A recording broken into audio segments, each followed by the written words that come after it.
केंद्रीय मंत्री अश्विनी वैष्णव ने आज वर्चुअल तरीके से आसनसोल के कुमारपुर में रेलवे ओवरब्रिज का उद्घाटन किया। इस मौके पर यहां क्वालिटी के विधायक डॉक्टर अजय पोद्दार, आसनसोल दक्षिण के विधायक अग्निमित्रा पाल, जिला भाजपा अध्यक्ष देवतन्नु भट्टाचार्य, युवा भाजपा नेता टिंकू वर्मा सहित बड़ी संख्या में भाजपा कार्यकर्ता उपस्थित थे।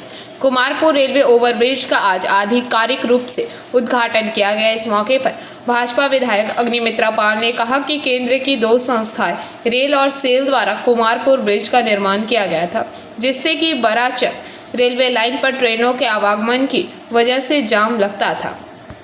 तो तत्कालीन सांसद बाबुल शक्ति ও উদ্যোগী হয়েছিলেন এই ফ্লাইওভার ব্রিজ করতে। অনেকটা দেরি হলো ভোটের আগে কেন উদ্বোধন?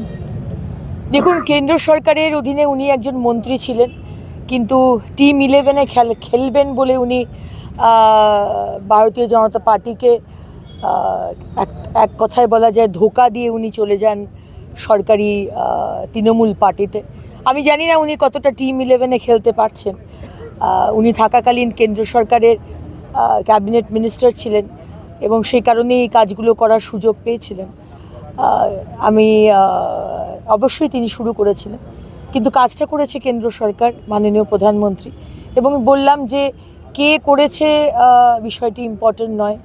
এখানে বাংলার মানুষ কি যে কোনো রাজ্যে যে কোনো অসুবিধা হোক, মাননীয় প্রধানমন্ত্রীর কানে যদি একবার পৌঁছয় সেই সমস্যার সমাধান হবে। আমরা সবাই রাজনীতিবিদ, আমরা রাজনীতি করতে এসেছি, কিন্তু আমাদের দল ভারতীয় জনতা পার্টি এমন একটি দল যে রাজনীতির সঙ্গে সঙ্গে মানুষের সমস্যা যেন না থাকে, সেটাকে নিয়ে যেন কেউ রাজনীতি না করতে পারে, সমাধান যেন হয়। ভারতবর্ষ যেমন এগিয়ে যাচ্ছে, আমরা এই আশা রাখি যা 2 মাস বাদে পশ্চিমবঙ্গ যেন সেই দ্রুত গতিতেই যেন আবার এগিয়ে যায়। এই ফ্লাইওভারটা তো 1 বছর আগে তৈরি হয়ে গেছিল, তো উদ্বোধন কি ভোটের মুখে রাজনীতি লাভ তোলার জন্য?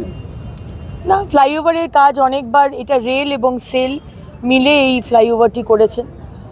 দুটো কেন্দ্র সরকারের ইনস্টিটিউশন তারা দিয়েছে এবং একটা এত বড় কোটি টাকার কাজ, সেখানে প্রায় 35-40 কোটি টাকার বোধহয় কাজ, 35 ক্রোস, 55 ক্রোস। তো সেখানে অবশ্যই আজকে যে ওয়ার্ক কালচার, যেটা এই তৃণমূল কংগ্রেস কমপ্লিটলি শেষ করে দিয়েছে, এখানে তো কারুর কোনো ভালো কাজ করার সুযোগ নেই। সেটা যদি কেন্দ্র সরকার করে, সেখানে তো পদে পদে তাকে ডিস্টার্ব করা, বাধা দেওয়া, যেটা আপনি দেখলেন আজকে মাননীয় মন্ত্রী মেট্রোর ব্যাপারেও বললেন যে আদালতে যেতে হয়েছে আজকে, যে পারমিশন দিন, জমি দিন।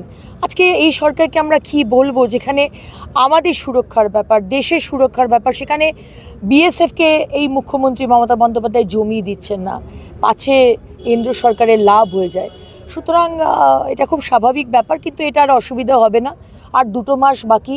পশ্চিমবঙ্গের মানুষকে বলবো যে আর 2 মাস, এত 15 বছর অত্যাচার সহ্য করেছেন, डेवलपमेंट হয়নি, তার আগে 34 বছর, আর মাত্র 2 মাস। आसनसोल से बीजू मंडल की रिपोर्ट, पीवीटीवी न्यूज़।